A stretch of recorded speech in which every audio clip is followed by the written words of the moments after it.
Assalamualaikum warahmatullahi wabarakatuh. Salam sejahtera untuk kita semua. Untuk mengawali pembelajaran di kelas 12, materi pertama yang akan kita bahas adalah pertumbuhan dan perkembangan pada makhluk hidup. Semoga dengan adanya media pembelajaran ini dapat membantu kalian untuk lebih mudah memahami konsep.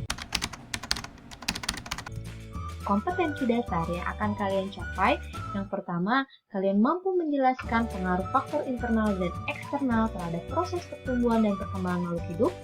Berikutnya, untuk psikomotornya, kalian mampu menyusun laporan hasil percobaan tentang pengaruh faktor eksternal terhadap proses pertumbuhan dan perkembangan tanaman.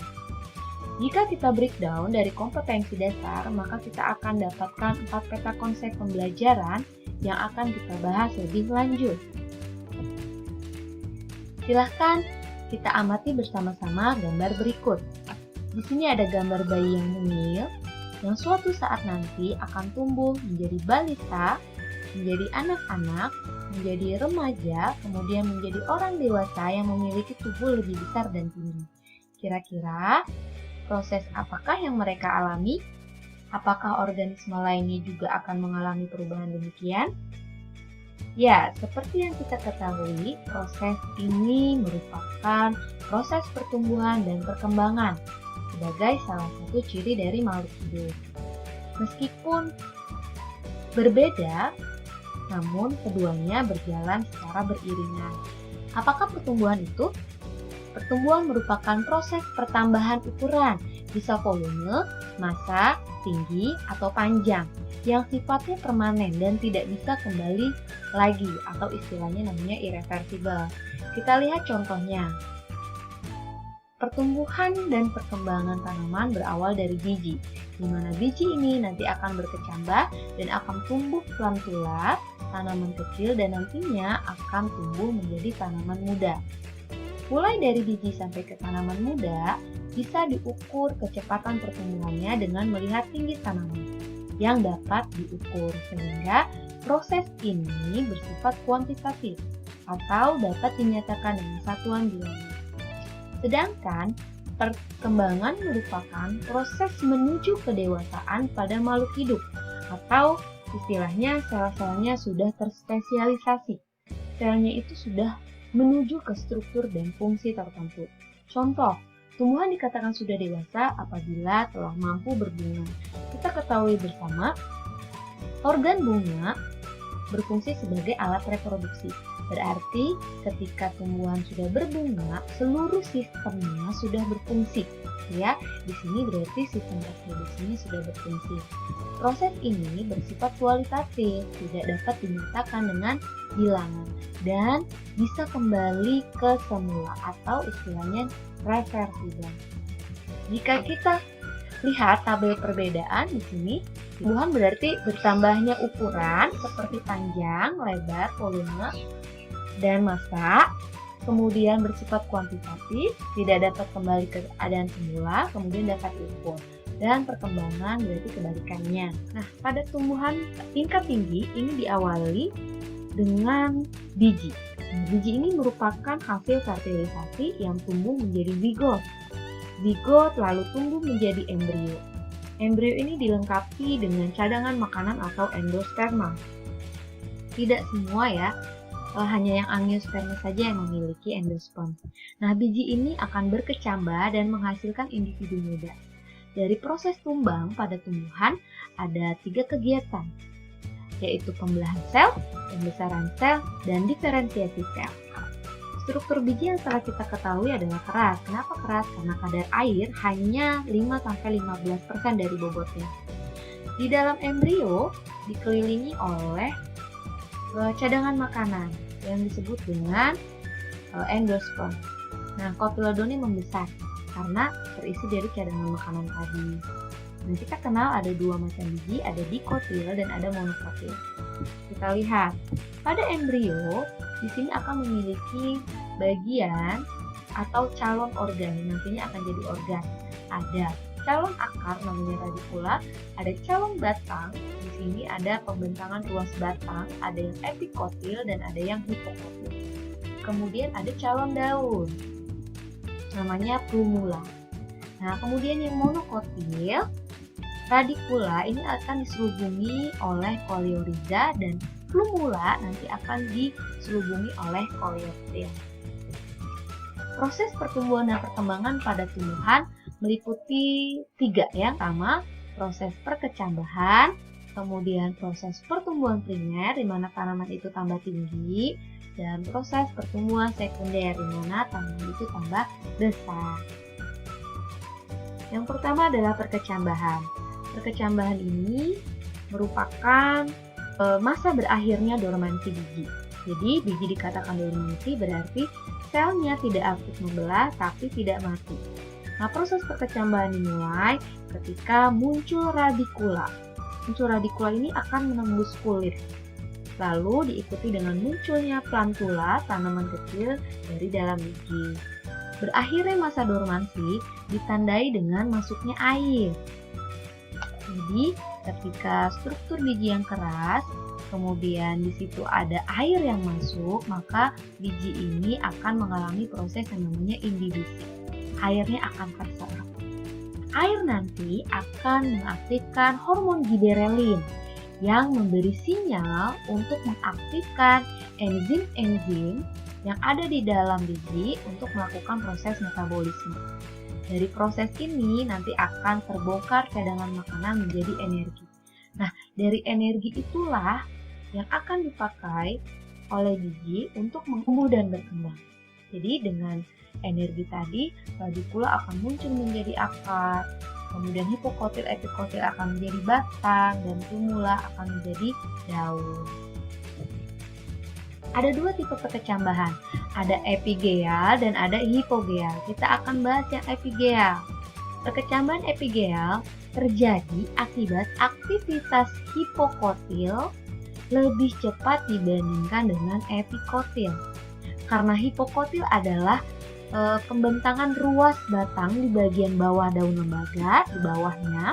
Berarti kalau kecepatan aktivitasnya lebih cepat, nanti akibatnya kotiledon ya ke atas tanah.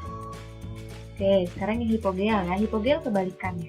Nah, yang hipogeal, aktivitas kecepatan dari epikotil lebih cepat dibandingkan dengan hipokotil. Nah, epikotil ini adalah pembentangan ruas batang yang teratas.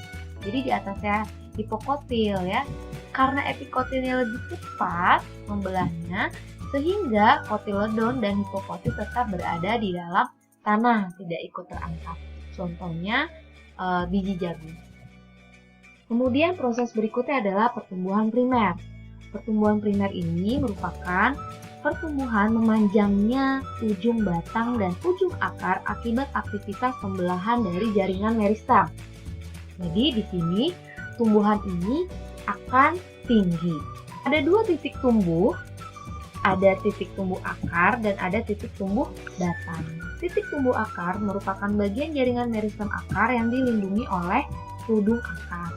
Kemudian akan terdapat 3 zona. Ada zona pembelahan sel, ada zona pemanjangan sel, dan ada zona pematangan sel atau diferensiasi. Zona pembelahan sel, di sini ada aktivitas meristem apikal, di mana sel-selnya nanti akan membelah. Cirinya sel kecil, dinding tipis, dan aktif membelah.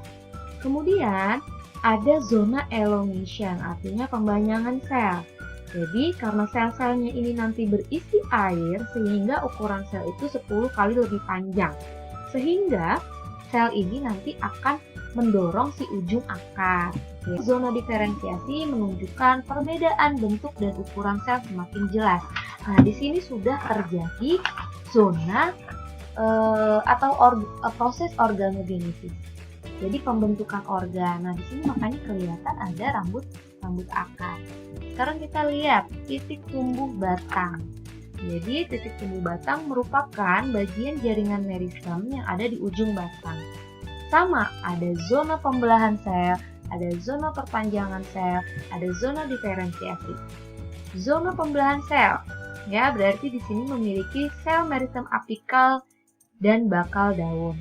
Kemudian zona pemanjangan sel, sel-sel ini nanti akan terlihat membentuk suatu jaringan calon pembuluh, masih calon. Baru di zona diferensial, di sini nanti sel-selnya akan matang dan akan memiliki struktur dan fungsi tertentu seperti epidermis, korteks, xilem, floem. Nah, ya, berikutnya ini ada tipe-tipe meristem. Kalian sudah mempelajarinya waktu kelas 11. Ada meristem apikal, ada interkalar, dan ada lateral. Dan proses berikutnya adalah pertumbuhan sekunder. Nah, pertumbuhan sekunder ini menghasilkan tanaman tambah besar. Kenapa? Karena pertumbuhan sekunder melibatkan aktivitas sel jaringan meristem yaitu kambium. Nah, kita kenal ada dua kambium. Ada kambium vaskuler, di mana kambium ini berada di dalam pembuluh. Ada kambium gabus, ya. Kambium gabus ini berarti nanti akan membentuk ke arah luar membentuk velum dan ke arah dalam membentuk velodermanya adanya di korteks.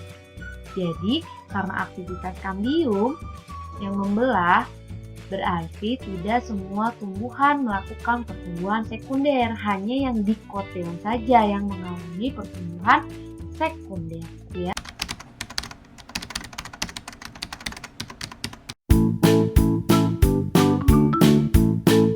Sayuran dan buah-buahan yang terlihat sangat segar. Jika kita ke pasar, biasanya kita akan memilih produk sayuran dan buah-buahan yang seperti ini, yang kualitasnya bagus. Tentunya, pada saat petani itu menanam, pastinya ada faktor-faktor yang mempengaruhi proses pertumbuhan dan perkembangan ini. Sehingga, produk yang nanti dihasilkan pastinya akan bagus kalau faktor-faktor yang mempengaruhi dari proses pertumbuhan dan perkembangannya juga optimal. Kita akan bahas ada apa saja faktor-faktor yang mempengaruhinya. Ada dua macam, ya. Ada faktor luar atau eksternal, berarti faktor ini merupakan segala kondisi lingkungan di sekitar tumbuhan. Bisa nutrisi, air, suhu, kelembapan, oksigen, cahaya, kadar garam, pH, itu bisa mempengaruhi proses pertumbuhan dan perkembangan. Kemudian ada faktor dari dalam itu sendiri. Contohnya adalah faktor hormon dan faktor gen. Mulai dari faktor eksternal, ya, mulai dari faktor nutrisi. Nutrisi ini fungsinya sebagai sumber energi. Energi ini nanti akan dipakai untuk proses metabolisme, untuk pertumbuhan, untuk perkembangan, untuk menghasilkan bunga, untuk menghasilkan buah. Sehingga banyak sekali fungsinya. Nah, dilihat dari jumlah yang diperlukan, itu ada makroelemen dan ada mikroelemen. Berarti kalau makroelemen dibutuhkan banyak dan mikroelemen dibutuhkan sedikit. Semuanya berpengaruh terhadap proses pertumbuhan dan perkembangan. Kemudian yang selanjutnya adalah air. Air ini diperlukan oleh tumbuhan itu dalam jumlah besar. Karena jika kekurangan air, kita ngelayu karena terjadi penurunan tekanan turgor pada selnya. Karena memang peran air itu banyak sekali di tumbuhan untuk fotosintesis, untuk mengaktifkan reaksi metabolisme yang kebanyakan prosesnya dinamakan hidrolisis atau membutuhkan air, menjaga kelembapan dan membantu perkecambahan gizi. Jadi, tumbuhan sendiri memiliki adaptasi untuk mengatur akan kebutuhan air. Contoh pada saat musim kemarau di mana tumbuhan kekurangan banyak air, jadi beradaptasinya dengan cara dia menggugurkan daunnya, akan mengurangi proses transpirasi atau proses penguapan. Jadi kehilangan airnya tidak terlalu banyak. Suhu yang optimum untuk pertumbuhan dan perkembangan adalah 22-27 derajat Celcius. Suhu ini mempengaruhi kerja enzim. Sehingga kalau suhunya optimal, enzimnya optimal bekerja, otomatis proses metabolisme bekerjanya optimal juga. Dan proses pertumbuhan dan perkembangan pasti akan berjalan dengan optimal. Kelembaban karena keterkaitan dengan kadar air berpengaruh, ya. Kemudian oksigen berperan dalam proses respirasi untuk memperoleh energi. Oksigennya cukup, respirasi optimal, energinya tercukupi memenuhi. Fotoperiodisme ini adalah respon tumbuhan terhadap panjang penyinaran. Nah, ini ada contoh tumbuhan yang menguning. karena klorofilnya berkurang, karena unsur pembentuk klorofil yaitu magnesiumnya juga berkurang. Kemudian di sini ada salah satu contoh bagaimana cahaya mempengaruhi pertumbuhan dan perkembangan. Jadi ada hormon yang namanya hormon auksin yang berfungsi untuk mempengaruhi proses pemanjangan sel. Dia akan rusak jika terkena cahaya. Jadi setelah berkecambah, kemudian menjadi tanaman muda, jika tumbuhan ini berada di tempat gelap, ya, dan tumbuhnya lebih cepat dibandingkan dengan tempat terang, berarti cahaya mempengaruhi hormon auksin. Prosesnya namanya etiolase. Ya. Nah, ini adalah fotoperiodisme. Tadi yang saya katakan merupakan respon tumbuhan terhadap panjang penyinaran. Di sini respon tumbuhannya itu bisa berupa masa dormansi bijinya, masa dormansi tumbuhannya, kemampuan dia berbunga. Nah, ini adalah contoh dari kemampuan dia berbunga dipengaruhi dengan panjang penyinaran. Ada tanaman hari pendek, tanaman-tanaman ini akan berbunga jika periode gelapnya lebih panjang dibandingkan dengan periode terangnya. Jadi terkena sinar mataharinya harus kurang dari 12 jam. Nah, kebalikannya, untuk tanaman hari panjang berarti periode terangnya harus lebih lama dibandingkan dengan periode gelapnya. Jadi, tanaman ini harus terkena sinar matahari lebih dari 12 jam untuk dia bisa berbunga. Tanaman berhari netral berarti tidak dipengaruhi oleh lama tidaknya penyinaran. Respon tersebut dikendalikan oleh pigmen yang namanya fitokrom. Jadi pigmen ini bisa mengabsorpsi cahaya sehingga terjadilah respon yang berbeda-beda. Faktor internalnya yaitu gen dan hormon. Gen itu adalah materi genetika bisa mengatur sifat yang diturunkan. Gen ini bisa mengontrol reaksi kimia yang terjadi di dalam sel, bisa mengontrol enzim dan dia bisa mempengaruhi atau mengontrol proses metabolisme yang terjadi. Kemudian ada hormon. Hormon ini merupakan regulator. Regulator itu pengatur pertumbuhan yang sangat penting. Nah, istilah hormon di tumbuhan adalah fitohormon. Contoh giberellin memiliki fungsi yang memacu pemanjangan dan pembelahan sel, sehingga giberellin ini berperan dalam proses perkecambahan. Kemudian memacu pemanjangan dan pembelahan sel berarti otomatis dia berpengaruh pada saat pertumbuhan menuju dewasa. Kemudian memperbesar ukuran buah. Kemudian berperan juga dalam pembentukan buah tanpa biji atau istilahnya partenokarpi. Auksin ini berfungsi memacu pertumbuhan pemanjangan pada tunas dan akar. Berarti berfungsi mengatur proses pertumbuhan menuju dewasa. Kemudian bisa merangsang pembentukan xilem phloem, kambium, pembentukan batang, kemudian merangsang pembentukan akar lateral, kemudian merangsang perkembangan bunga dan buah. Kemudian sama seperti giberellin, jika ingin membuat buah tanpa biji atau partenokarpi bisa menyemprotkan auksin pada bunga. Jadi nanti buahnya nggak ada bijinya. Kemudian sitokinin ini hormon anti penuaan. Maksudnya ketika kita merendam daun pada sitokinin bertahan segar lebih lama, jadi bisa berwarna hijau. Atau merendam bunga nih, menyemprotkan pada bunga, jadi bunganya itu tahan lama. Etilen ini gas sebenarnya, dia dihasilkan dari buah yang sudah masak. Ya, jadi dia berpengaruh di proses pembungaan sampai absisi.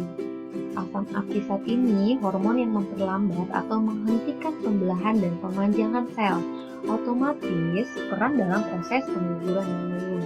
Dan pada saat dormansi ada hormon lain lagi yaitu asam traumalin. Jadi jika tanaman itu mengalami luka pada jaringan, nah ini hormon ini mempercepat proses penyembuhan. Sekarang pada manusia, karena pertumbuhan sudah terjadi mulai dari sebelum lahir dan sesudah lahir. Sebelum lahir ada 3 fase nih, ada fase germinal, ada fase embrional, ada fase janin. Fase germinal itu mulai dari proses fertilisasi, kemudian berkembang jadi zigot. Kemudian tahap embrionik berarti mulai dari zigot ini akan tumbuh itu menjadi tahapan embrio mulai dari morula, blastula, gastrula gitu kan sudah belajar. Nah, pada saat gastrula ini sudah terbentuk 3 lapisan yang nantinya akan berkembang menjadi organ di tahap janin. Di sini telah terjadi pertumbuhan dan perkembangan organ. Oke, itu pada manusia. Nah, setelah lahir berarti ada fase bayi, anak-anak, remaja, dewasa, dan fase menuju tua. Untuk hewan, mulai dari hewan tingkat rendah, sebenarnya sudah terjadi proses pertumbuhan dan perkembangan. Diferensiasi dan organisasi, waktu belajar animalia, ada hewan yang belum punya rongga, sudah punya rongga tapi belum sejati, dan akhirnya ada hewan yang sudah punya rongga dengan sejati. Ini juga sama dibagi menjadi 2 tahap. Tahap fase embrionik berarti ketika zigot akan terbentuk embrio, itu berarti pertumbuhan di fase embrionik. Kemudian ada fase pasca embrionik, berarti pada saat hewan itu berubah bentuk mulai dari fase muda sampai dewasa. Contohnya pada proses metamorfosis kita kenal ada 2 macam, ada yang sempurna dan ada yang tidak sempurna. Kalau sempurna berarti kan perubahan bentuk itu signifikan. Metagenesis, pergiliran keturunan mulai dari fase vegetatif dan fase generatif. Ini contohnya pada ubur-ubur. Fase vegetatifnya polip dan fase generatifnya medusa. Sekian presentasi dari saya, mudah-mudahan dapat membantu kalian dalam belajar bersama.